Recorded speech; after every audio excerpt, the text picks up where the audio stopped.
Parenting Tuesday. It is every Tuesday. You know, we are here for Parenting Tuesday, where we just navigate this journey together as parents. And this morning, I'm so honored, pleased to be hosting our children, the Gen Zs. We are parenting them, aren't we? So we're going to do this together, and they're here to discuss a very, very, very crucial topic, especially also for their, generation. It's about mental health, anxiety and depression. How do you manage this? How do you contain this? What are the challenges, and how do you get out of that dark hole when you find yourself there? So this morning is going to be a very robust conversation, and I would just urge you to join us on our socials. 20316 is our SMS line. 0786 316 316 is our WhatsApp number. So join in on this conversation and help me welcome my panelists, my two good panelists who kept time. Yani, you guys, Jazzies, your tops. Anyway, karibuni sana. Thank you. And I'll start with you, Precious, to introduce yourself,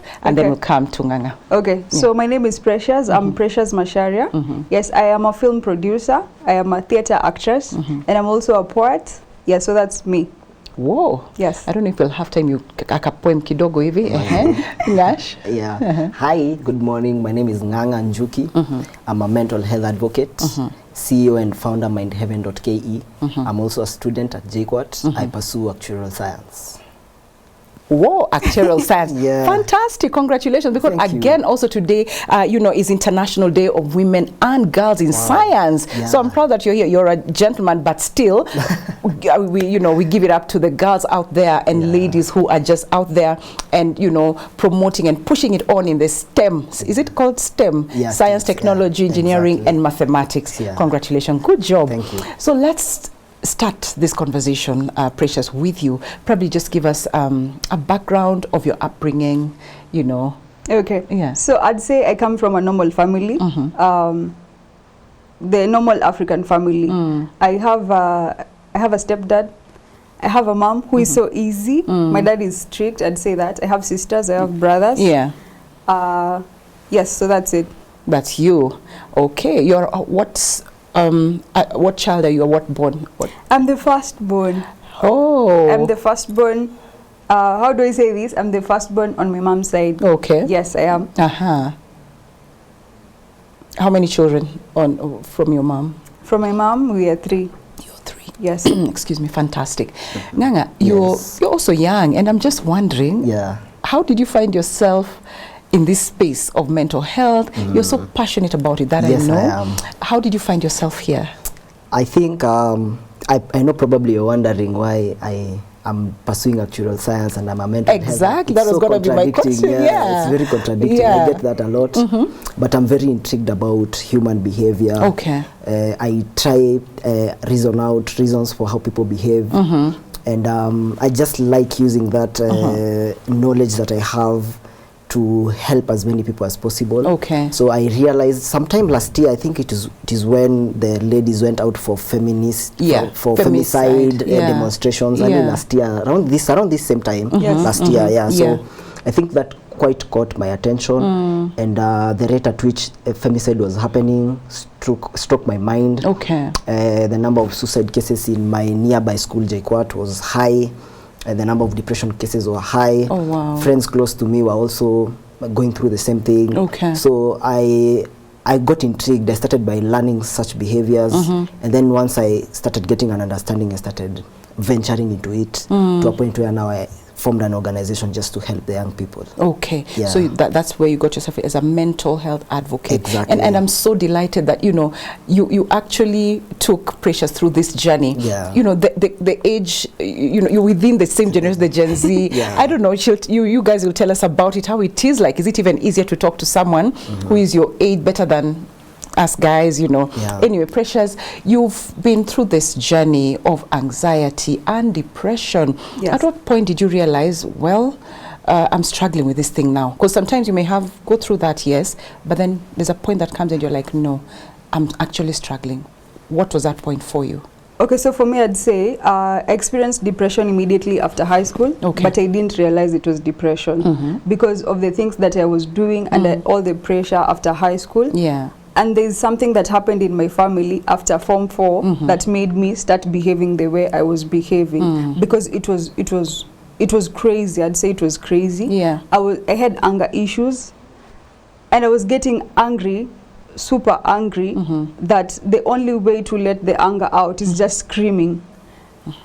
And I got to this point where if I am angry, no one will be able to handle me. I find that I am so angry and I have a lot of strength. Wow. That I have like 4 men controlling me. Yeah? Because I just can't control myself. And I really thought about it and wondered what was happening to me with my mother and all that. Thinking what is happening. She was thinking like what is happening to my daughter. Same to me. I was like, what is it? Why am I behaving like this?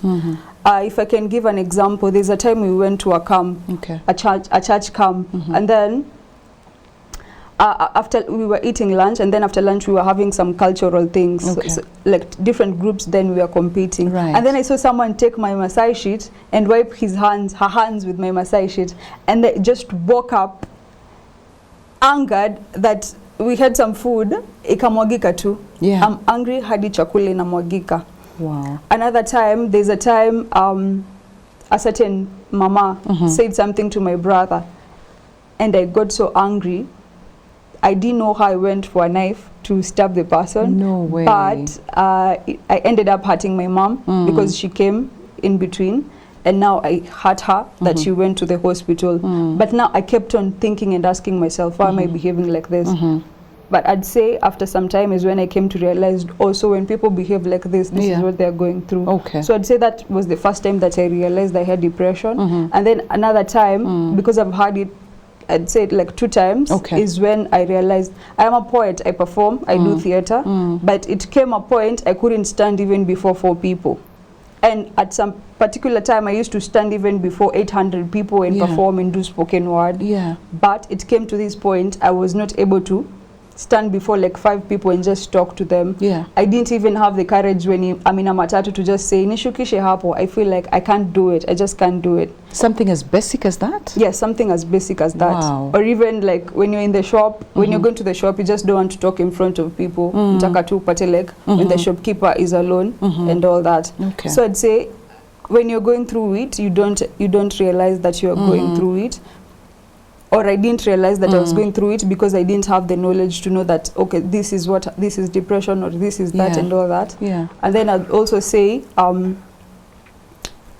when I stopped doing the things I love, like I don't want to do anything, I just want to stay at home and sleep. I don't want to meet people. The only time I want to go out is at night when I don't want to meet people. And I also realized this when people are like, na siku hizi huwa sikuoni, I don't see you, I don't see you, and I'm just like, oh, I've heard this from so many people, that means I've not been going out, and I've been indoors, and I'm not writing, I'm not performing, I'm not talking to people, I am not posting, I am not meeting my friends, I'm doing nothing. Wow. Pole sana, what a journey that has been. Nganga, so, you know, she's talking about, are those all the signs and symptoms? I know probably maybe not, but what are some of those, you know, important or red flags that, you know, when you start seeing this and you need to seek help? Wow. I think one of the greatest markers, as she has said, is withdrawal from people. I think I've been studying depression for some time, and there's something that is quite paradoxical, because I think most of people who end up in depression, because not all behaviors are the same, most people when they are depressed, if they are introverted, they be more extroverted, and if they are extroverted, some become introverted. It's like the opposite of who you are. Exactly. But now I'm talking specifically for somebody like her, for where she's very extroverted, she's in the media and all, and then just once she just goes and she's alone. You'd actually think that her spending time alone, she'll be more in touch with herself, she'll be a better person. But actually, being with yourself is like being apart from yourself. That's the paradox of it. Because what usually causes that a lot is overthinking. Yeah, exactly. Because what overthinking does, overthinking is subjective. You have the ability to take things the way you want them to go. Okay. So when you start thinking about negative things, especially for depressed people, because that is what usually happens. Yeah. When they start on a negative note, that's how it usually goes till the end. You get it? So what I usually advocate mostly for people who are depressed is try to bring them to reality. Because when you start overthinking, you will conclude things that are not there. I usually tell people, if you start overthinking and making decisions on behalf of others in your thoughts, that's too much. Okay. So that's one of the greatest markers. Withdrawal. Yeah, withdrawal and constant overthinking about things. Yeah. So people present, you know, that the depression, it presents itself in different ways, because like for her there was immense anger, and you know, and all that, and it's like something precious that was bottled inside you because the screaming. Exactly. You just felt like you wanted to release something, or it just happened. It used to happen that if you ask me, what did you do yesterday, or sometimes it happens that I'm just like, what happened? I can't control it. I can't control it. And then you find someone telling me, oh, ulikuwa na nguvu, ulikuwa unafanya hivi, you were screaming, you were doing all this kind of thing. And I've also remember there's this day, I don't know, we had I quarreled with my father, and I went to I was pacing around, and then I went to the mirror. I was tying my hair, then I go out, but I hold like the hair band to tie my hair in Akatika too, because I'm so angry. Wow. I really can't explain how it used to come out, but I was just so angry that things around me react to it. Sometimes I'm like, I can just wake up and then the phone falls, or that mouse falls, just because I'm super angry. Okay. Yes. But you know, is this when you started? Were you in a boarding school first? Yes, I was. You were in a boarding school. From 1 to Form 4. From 1 to Form 4. Yes. So was this kind of behavior or feeling that you had, the anxiety and all, is it something that started from home, do you think, or was it pressure from school? What was it? Okay, for me, I'd say from home. I'd say from home. Yeah. Because you know you've finished Form 4. Right. You don't know what's the way forward. Yes. And then something has hit you, something that you did not expect, right? Something that maybe you usually see in movies, and then now it's happening to you, and it's in your family, right? Now I feel like at that time, I felt like no one really understood me, because that's post Form 4. Yeah, post Form 4. Because even everything that I was doing, like going to get my ID and all that, I was doing all these things on my own, and then looking for schools like the college to go or anything of the sort. I was doing all these things on my own. Yeah. And then at that point, I felt like my family did not understand me. Yeah. Because I really wanted to join art. I really wanted to join art. So I'm thinking, whatever is happening, I want to join art. I still want to join school and all that, but no one is supporting me. Okay. Right? And I can remember this time, there's an auntie of mine who came from Ushago to our place, and she saw some things on my phone, and she was just like, "These are demonic things, so you can't do art." She said that I think it's because of where she comes from, and then it's because of the people on the phone, because it's the actors who have like things on their face, like the Nigeria ones, but now you know, and all that. So I felt like no one really understood me, and I didn't know the way forward. Because now you know, at least when you're in school, you know, after this I have to pass my exams and go to the next class. But here you are in the world, right? You don't know. As he said about overthinking, now you're overthinking, okay, so what is my life going to be like? This is what I want, but they don't want this. It's not like I can go and start staying alone right now, and you can't afford anything. And then when you think about, so this is what usually happens most with African homes.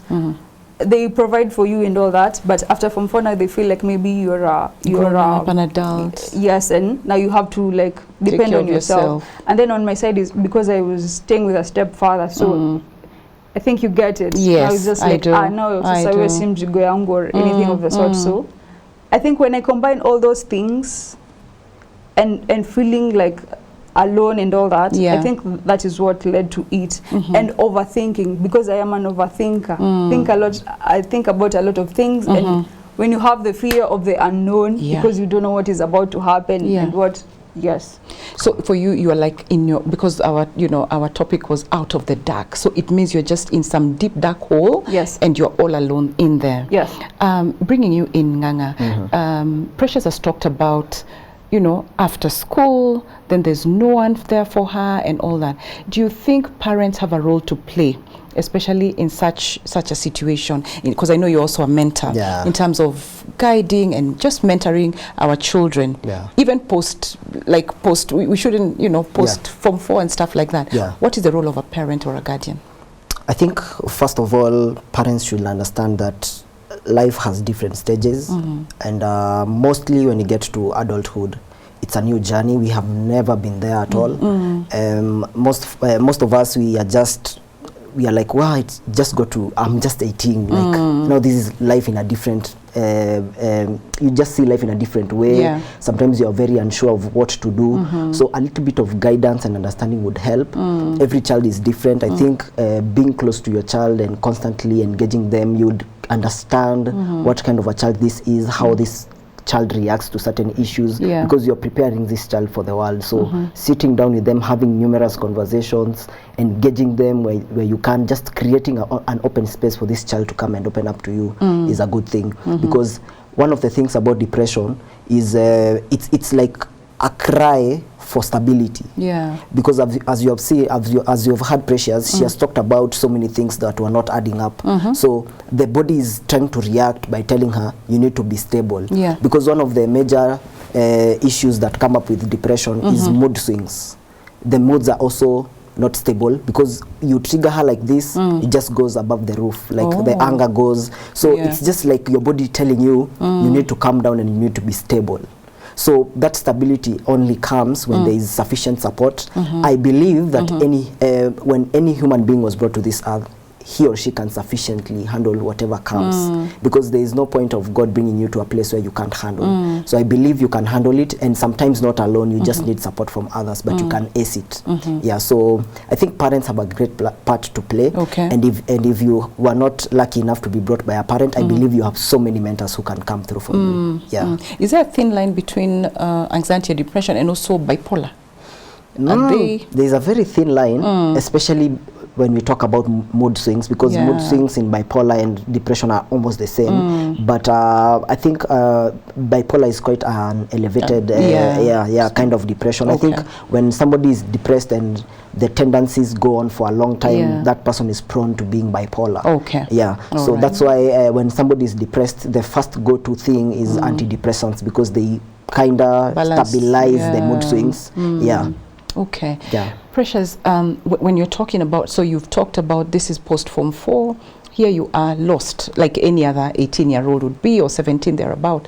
And you've talked about your aunt coming. I've not heard, where was mom at this point? Because you've told me you live with your mom. Did you reach out just to try and tell her, this is what I want to do, blah, blah, blah? Did you communicate? Yes, I did, and that's why they called my auntie, because you know, like the African home, the way if they feel like you're kichwa ngumu, they call your uncle or your auntie to come and talk to you, you know.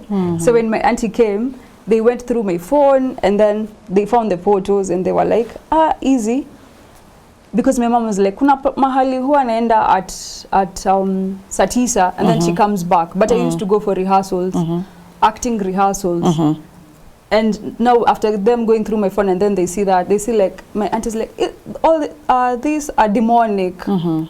She shouldn't do this and all that.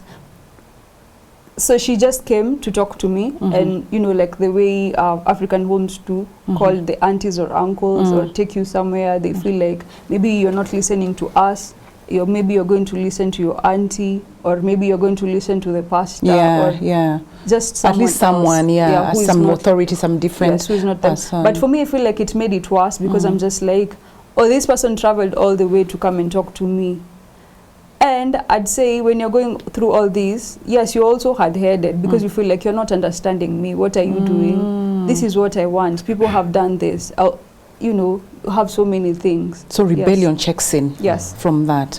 Do you think you'd have like probably reacted differently or be different if your mom now understood you and walked with you in this journey? If they allowed me, I believe ninge act different. But because they didn't, I felt like, you know what, this is what I want. And it's this or this, nothing else. This is what I want. Yes. Now you also came to a point that now you also have your conditions. You don't even to hear what they have to say. Yes. Okay. You know, Nganga, you've worked with Precious in this journey. How has it been like? Wow, that's a very good question. But I view, like I told you, I'm very concerned about human behavior. So I took it like an adventure. Okay. It was just a chance to see how much depression would change someone, how much anxiety would make someone to get to a point where they are very skeptical about how they deal with issues. Yeah. So I think it was a enjoyable journey, and getting to see her from how she was, walking her through to a place where she's better. That's quite an encouragement to me, and it shows that I have impact on people outside there. Yeah. Okay. How was your, you know, what did you battle with the most, you know, in your mind and your like during that time and up to this point? Actually, are you still battling depression, anxiety, or are you better? Okay, if maybe you allow me to share how I came to know, how I came to know of Mindhaven. Yes. So earlier I also said about me not being able to perform around people. So there's something that happened after like 2 years after Form 4. I went to church, and I used to do like poetry in church, spoken word and all that. But there's this point it reached, and then I had some comments, people saying that, like what you were talking about before we started the show, you see like the age gap and all that, we find that people don't understand one another. So we find some people, some elders in the church started saying that whatever she's doing is not supposed to be in church, like the poetry, you know, like the way you do it. And there's this one comment that kept on ringing in my head, because someone said, that is an evil gift, because how do you do that? And I really tried to go back. To church and try to do it and again. But it reached a point, I was like, you know what, I can't do this. I can't do this anymore. Yeah. And I stayed for like, I'd say like 2 years or 3 years without performing anywhere, without going for theater or anything of the sort. And I also fought not being able to talk around people or being anxious, and every time I want to perform, there's a time I even tried to perform and then I just forgot the lines and all that. And that now brought me like up to zero again. Because I was nilikuwa naamka, then nikarudi up to zero. And I remember like if going to theater, just anxious, go backstage before we start the show and all that. But with time I've tried. I think I'm at a good place. Yes. Yes, and now how I came to know of Mindhaven, there's I used to work with a certain colleague. He's one of the officials at Mindhaven. And at this time, like Nganga said, overthinking. I was just overthinking because I'm like, yes, I'm getting old and things are not working out for me. You're getting old. Yes, I'm getting old and things are not working out for me, because this was a radio job and me and my co-host used to be very close. Because now, you know, we have to be close because of the show. And all that. And it was a morning show. So every time he'll be like, today you're not okay. Even the way you were talking and all that. So after the show we'd talk, and then I tell him how I feel and all that. And at this point, this is where my lowest comes in. Because at this time, I was battling hurting myself, and I was battling, I had suicidal thoughts a lot. But every time I used to talk to him after the show. And that is how I came to know of Mindhaven, because he was like, you know, we have this and we have meetings every this often, once a week, and we meet at the end of the month and all that. And that's how I came to know of Mindhaven. Yeah, so I'd say that was my lowest, because if it were not for Mindhaven, I don't think I could be here, because it was so intense that I thought of so many things. I thought of taking pills. I thought of like using the Jiko, you know, like the simplest way to go, go.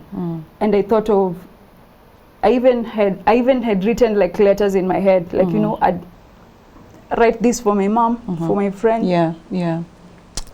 Indeed, by just being a partner, you are going to walk with us in this journey of keeping Jesus on the airways and having that kind of impact. You can see the impactful stories you're having, like this morning, just having our 2 young people here impacting lives of others out there through your partnership, through making it possible for us to reach people out there in different parts of the country and even internationally. So thank you so much, and keep considering to be a partner by sending the word partner to 20316 or 0786 316 316 on WhatsApp number, and we get back to our conversation. But before that, probably we'll take a comment here, and someone says, good morning, Sally. I'm really enjoying seeing Gen Zs. These people are so knowledgeable, and it's time to have them in leadership positions. Absolutely. Do you guys agree to that? Yes, we do. Oh, you do. You do. Yes. Okay.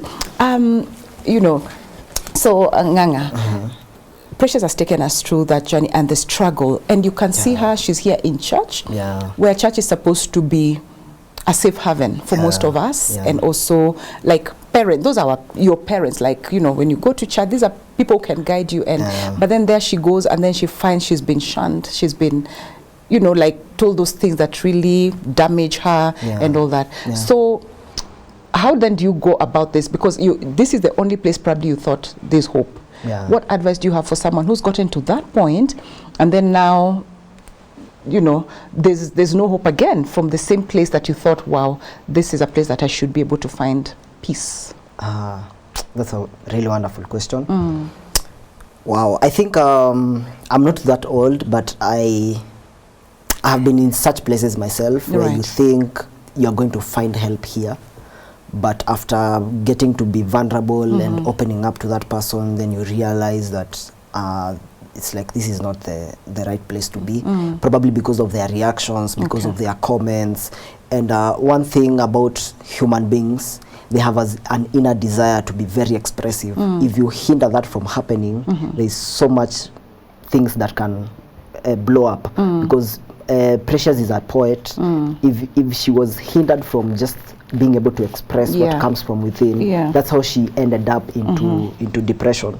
So I think one of the major things I ask people to do is, I know it's very easy to make a conclusion that everyone is like that, but I would like to tell everyone that is going through any situation, the people who have bashed you out for what you're going through, they are just them, and there are other avenues and other people who can be of great help. Yeah, like finding a support group like Mind Heaven. You would actually be shocked to find people who are going through the same things, people who you'd resonate with, because sometimes when you go through depression, you tend to think you are alone until you meet so many people who you can easily relate with, and that is a form of therapy itself, knowing that I'm not the only person going through this, and other people have gone through it and they have come out of it. And then now adding on to therapy, adding on to group therapies, getting to open up and talking about it, and no one gets to judge you. So I think if you go to someone specifically, or you go to a place where people don't accommodate you, I think it will be wise to look for a support group. It doesn't matter even if you don't have strength to talk about whatever you're going through, just being there and getting people to hear, it just prompts you to want to talk more and express yourself more. Because sometimes as therapists and as peer counselors, we can help, but the stories help more. Yeah, you getting to tell people what you go through, it helps them, and it also helps you to release. Yeah, so we usually encourage people just to express themselves, talk them out, and it really helps. I can see Precious really agreeing to that. Exactly. And you know, Precious, I'm just wondering, as a parent myself to probably children your age thereabout, what are some of the things that you know you could also advise us to do as parents, just to be in touch with you, our young people? What are some of the things that you may advise us to do to be in touch with you in your lives and experiences? I think today we are going to hear the word African parents a lot. So, you know, as African parents, I feel like African parents are so strict, which is okay. The Bible says, spare the rod and spoil the child, yes? But this is what I feel as Precious. Yes, you can be strict, but not that strict that everyone is afraid of you. we all know, even when we were in school, we know that if this teacher is very strict, we are so afraid of the teacher that if you did not understand what he was teaching, you can't go back to him or her and be like, you know what, I did not understand. But when you have this teacher who is so friendly, you're like, oh, teacher, mimi sikuelewa hapa. Or when you have this auntie who is so good, or uncle who is so good, who is not strict, most of the time you're like, oh, uncle, you know what, I wanted this and this and that. So this is what I'd say. Yes, it's okay to be strict, but don't be that strict that children are afraid to come and talk to you, because we know so many things usually happen, and some things, bad things can also happen to your kid, but they are afraid to come and tell you, no, mom. Sometimes we see even our kids being sexually assaulted, but they're afraid to say, because they'll be like, the way you're going to take it, I'm going to blame you. Do that. It's because you dress like this, like that, like that. So for me, this is what I'd say. Just create that environment where your child will not be will not be afraid of you. I find it rare hearing someone say, I'll just talk to my mom, I'll just talk to my dad. Because even right now, if you have a problem, what will I do? Nganga, can I call you? I'll be like, Nganga, can I call you? Because he's my friend. I feel like most of the time I'd go to him than someone else. Or him, he'll be like, Precious, can I call you? We talk or that, instead of going to their parents. So to parents, yes, it's okay to be strict, but create that friendly environment where your child would always come to you. Yes. No matter what the situation.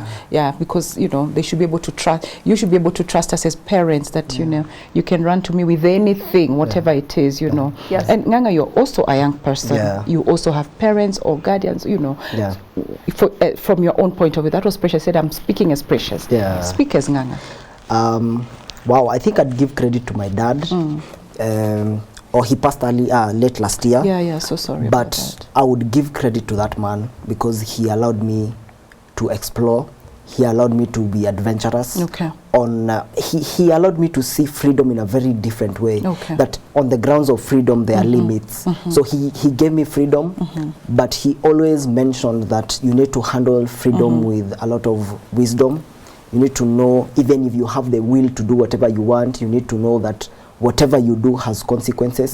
So him taking a risk to allow me to do things and just be there to guide me and tell me these are the extremes, don't get here. And I'll also be open to him and tell him, by the way, I did this and it didn't go like I expected. So what do you do in such circumstances? So allowing your kid to do whatever they wish to, not in a bad way, but in a good way, in the urge to express whatever they have within, because every human life comes alone. Like you are a mother, you brought somebody to life, so you are connected, but you're very independent.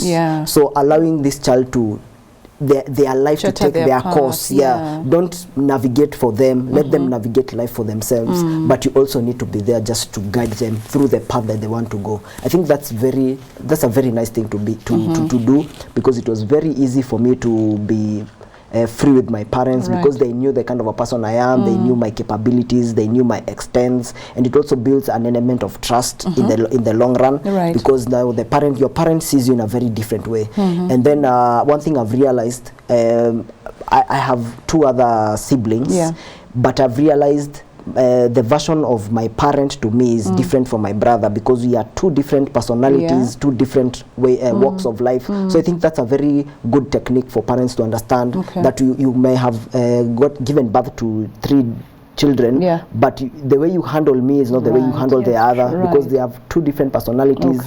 They handle issues in a very different way. Like, I'm very extroverted. The one who follows me is very introverted and is very calm and very composed. For me, I'm usually always expressing myself. Like, I'm very radical about my feelings, but for him he's just calm and just expresses himself in a calm way. So the way you handle me and the way you handle him is very different. Be the same. Yeah, exactly. So I think that's a very good hack for parents to understand. From what I'm hearing, you're saying also a present parent. Exactly. A parent who is available. When you want to reach me, you know, you can reach me at any given point. Can I add something? Oh, please. Sure. I remember there was this time I was just a young boy, you know. After high school, you feel now you want to have a girlfriend, and you just feel like you want to have a girlfriend. I don't know why it was such a big deal then, but I felt I needed to have one. Yeah. And then the parent of that girl I was pursuing, the parent happened to know that I was pursuing the girl, and you know, we were still young, but the mother got mad, and she was like,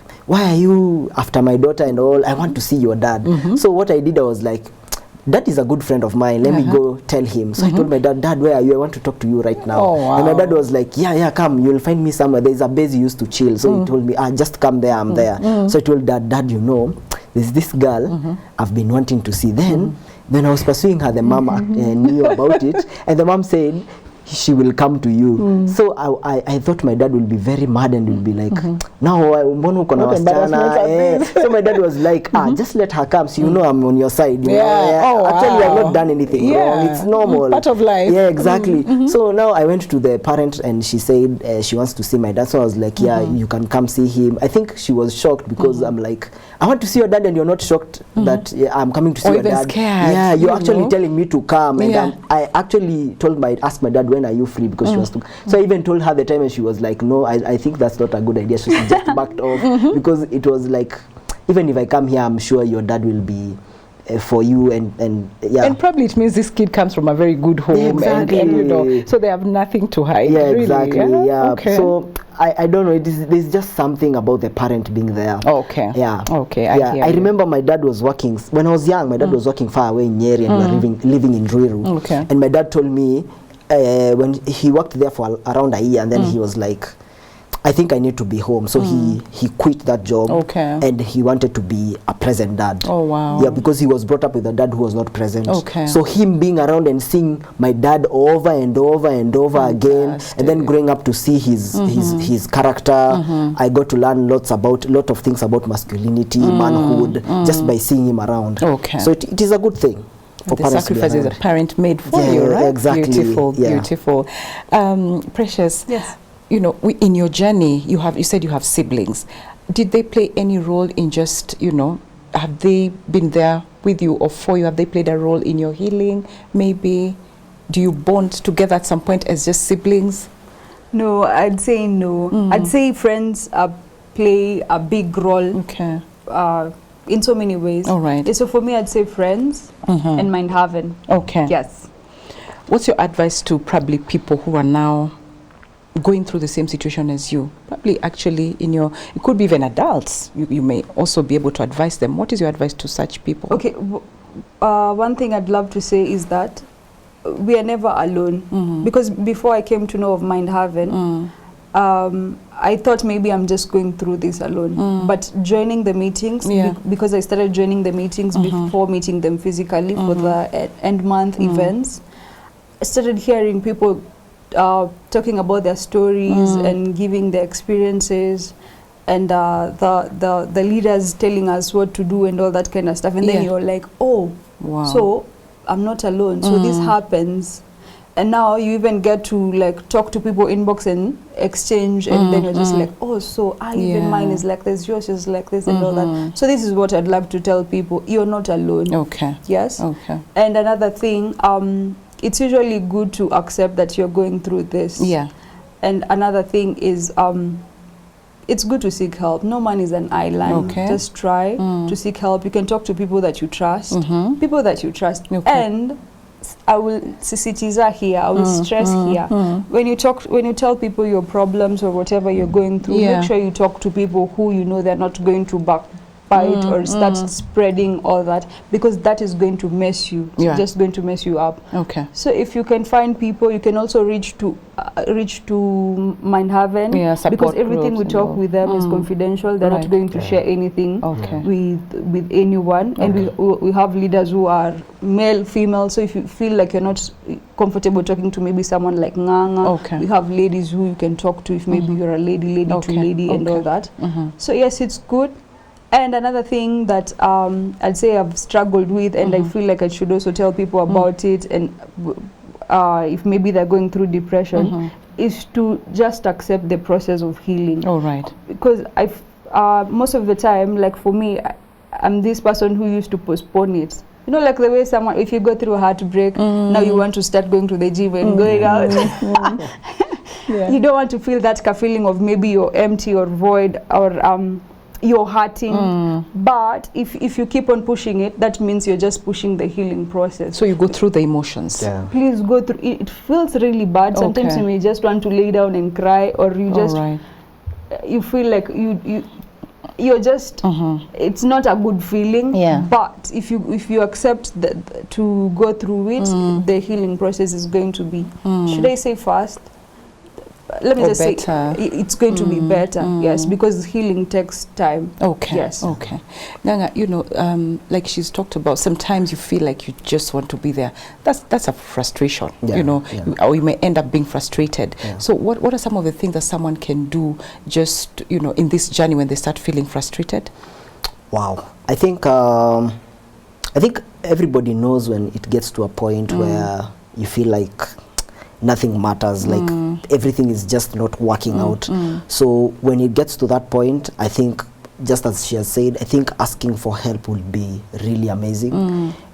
Reaching out to anyone you feel would be of help, and just telling them, by the way, I need help. I need help. Yeah, it doesn't matter how they help, but you just making it known to them that you need help, that Yeah. will be amazing. Okay. I remember last year I was going through something and I needed a therapist, and Okay. the first person I went to was my dad. I was like, Dad, I need to go to therapy. And I just began Mind Heaven at that time, and it was Okay. quite unfortunate that I began it, and then I was the one You're the succumbing to, fish. yeah, Yeah, exactly. Yeah. So I told him, Dad, I need help. Okay, I know I have something of my own, and I have numerous counselors there, but I don't know, I just felt comfort just talking to him and told him, Dad, I just need help. Okay. Yeah, because he saw what I was going through. So I was like, I just need help and I need an experienced therapist. So Okay. he referred me to a friend. Okay. So when I went there, I think that was just a turnaround for me. Right. And it just opened doors for me to help even more people. Okay. Yeah. And one thing people need to know that is that, you know, some of these challenges are just there to show you how strong you are, and it's okay to be brought down, but you just need to understand these things need to come to you, Okay. so that you see and you have a grasp of your measure of strength. Right. You get it. And I've taken through people so many, nimepitisha watu through so many things, Yeah. and I've seen the light they bring out after such a darkness. Okay. I don't know, there's just something about being in that place, Yeah. where something doesn't make sense, and now when you come to the light, you're like, no, I came from somewhere, and I need to show others where I came from, Okay. and I need to appreciate myself for where I've been. So Okay. there's, even if it's dark, there's meaning in that darkness, because you can never appreciate light if there's no darkness. There's light at the end of the tunnel. Exactly. Huh? Yeah. Okay. Yeah. Precious, you talked about your journey, you know, even in school, the challenges you went through. And I'm just wondering, you know, how was it like in terms of your performance, and what kind of support did you receive from your teachers back then? Because now they were your guardians, they were like your parents, quote unquote. What kind of support did you receive, and then the impact on your overall performance in school? I'd say, you know, in a boarding school, it's survival for the fittest. Yeah. So I'd say again, friends play a very big role, because, you know, for teachers, they cannot concentrate with one person. Yeah. And for them, I think this needs to change, because we've not, like the 844 system, teachers are not usually that friendly. Yeah. To the teachers who are watching, no offense, yes, but I'd say friends really helped. Yes. Okay. When it comes to teachers, no, not really. Oh, yeah? Yes. Okay. But we used to have clubs where we used to have what were they called again? Like homes, have Benedicts, what and all Okay, that. yeah. So this is where you used to meet and talk about things and all that. So yes, they used to help, but juju tu kidogo. But friends, I'd say friends play a very big role when it comes to so many things. Okay. Yes. Okay. You want to add something? Me? Eh. Yes, definitely. I think for me, when I was in high school, Yeah. I'm extroverted, so I like interacting with the people. I think for me and my class teacher, it was quite different. I think we used to talk once in a while. She would be keen to note when I was not okay. I would open up sometimes. I think that helped. I think it depends with who, because not all teachers are are friendly. Yeah, but for my class teacher, her name is Madam Christine. She did a great job. Wow. Yeah, and I would like to give credit to her. Okay. You looked at her as a parent back then in school. Exactly. Okay. She was like a mom when we were in school. Wow. Okay. So and my dad fully trusted her, so it was easier for me also to trust her as well. Okay. Yeah. We're about to wind up. You know, Okay. I'm really enjoying this. Yeah. I'm really enjoying this. Me too. You know, how does it make you feel, very briefly, to see Precious here today? She can talk about this. You know, you've worked with her. How does that make you feel? It makes me feel amazing. Last Saturday she was directing a film, and she told me, we had an event the same day. Okay. She was telling me she's feeling bad because she'll not be there. But at the same time I was feeling very proud of her because she's doing what she has always wanted to do. And her prioritizing to go and direct a film rather than coming to Mind Heaven, I saw it as a chance to prioritize herself and the need to express herself more. So it was we are doing the same thing. She's working on her mental health by just taking one of the things that is in her vision board. Wow. So I know that is very satisfying to her and makes me feel amazing. Now you see the way she's smiling here. Very beautiful. So it's amazing, and I feel really nice, and it gives me even more energy to reach as many people as possible. Okay. Yeah. In like 30 seconds as we wrap up, the lessons you've learned in your mental health journey. The lessons I have learned were, number one, you're never alone. Okay. Yeah, you're never alone. Number two, love yourself. It's good to love yourself. I tell these people, if you feel like your family is the one that is making you go cuckoo, you can just leave. Please just love yourself. Yeah. Yes. Cuckoo, so that the people from a certain part of the country Crazy. don't think, yes, crazy. Nganga, Yeah. Finally, 30 seconds as well. Okay. I think I just want to say something. Yeah. To everyone who is going through something, I think you need to know that you're a great person. And sometimes you need people to tell that to you. That's why there is need for you to seek help. Okay. Because sometimes people see the light you carry when you can't see it at all. And that's what you need sometimes. People to just tell you, by the way, there is a certain light that you carry. Okay. Yeah, so everyone is great. You're a great person.